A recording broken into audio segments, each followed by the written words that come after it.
KSRTC bus ഇടിച്ച് police വാഹനം തകർന്ന് തരിപ്പണമായെന്ന്. നല്ലൊരു വാർത്ത.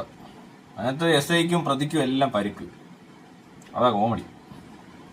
തകർന്ന തരിപ്പണം. 2 പ്രതികൾക്കും പോലീസുകാർക്കും പരിക്ക്. പെരിക്ക്. ഓ എന്തല്ലേ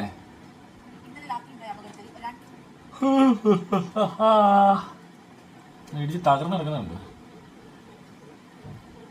ഇങ്ങനെ ഇടയ്ക്കിടയ്ക്ക് പോലീസ് ജീപ്പിനിട്ട് നല്ല ഇടി ഇതേപോലെ KSRTCയും പ്രൈവറ്റ് ബസ്സും ഒക്കെ ഇടിച്ചാൽ ചിലപ്പോൾ ഇവരുടെ സ്പീഡിനെയും ഇവരുടെ റാഷ് ഡ്രൈവിങ്ങിനെയൊക്കെ ഇവർ ചിലപ്പോൾ എന്തെങ്കിലും ചെയ്യുമായിരിക്കും അല്ലേ.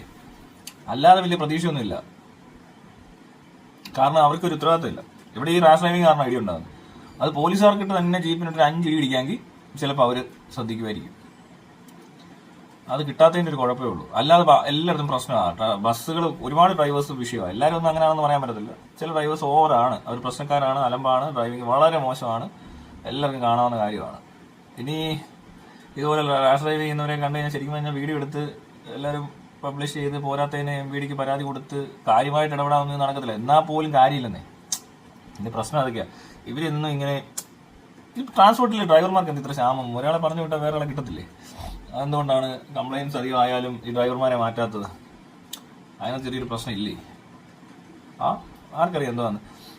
എന്നിട്ട് ഇതിന് പ്രതിയുടെ ആൾക്കാർ വല്ലതും ആണോ? ബസ് ഡ്രൈവറൊക്കെ ഇടിച്ച് നശിപ്പിച്ചായിരിക്കും. അല്ല, പ്രതിയുടെ ആൾക്കാരൊക്കെ ഇവനെ കൊല്ലാൻ ശ്രമിച്ചായിരിക്കും. ഇവൻ വല്ല സാക്ഷിയോ വല്ലോ ആർക്കറിയാം. അല്ല, വല്ലവനും വേണ്ടിയിട്ട് മറ്റവനെ പോലെ കൊട്ടേഷൻ എടുത്താൽ വേറെ ടീം വല്ലതും ആയിരിക്കും. ആർക്കറിയാം, അങ്ങനെയും ആകാം. അതെല്ലാം ചുമ്മാ പറയാമോ? ഓരോ കഥകളെ ഇതിന്റെ പുറയിൽ ഇങ്ങനെയുള്ള കഥയൊക്കെ ഉണ്ടെങ്കിൽ രസമാണ് അല്ലേ. പിന്നെ അതും പറഞ്ഞെങ്കിൽ ഇരിക്കുകയാണ്. അപ്പൊ അത് നടക്കത്തില്ല. എന്തായാലും നന്നായി.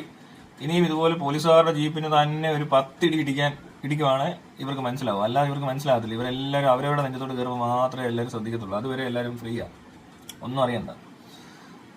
അങ്ങനെ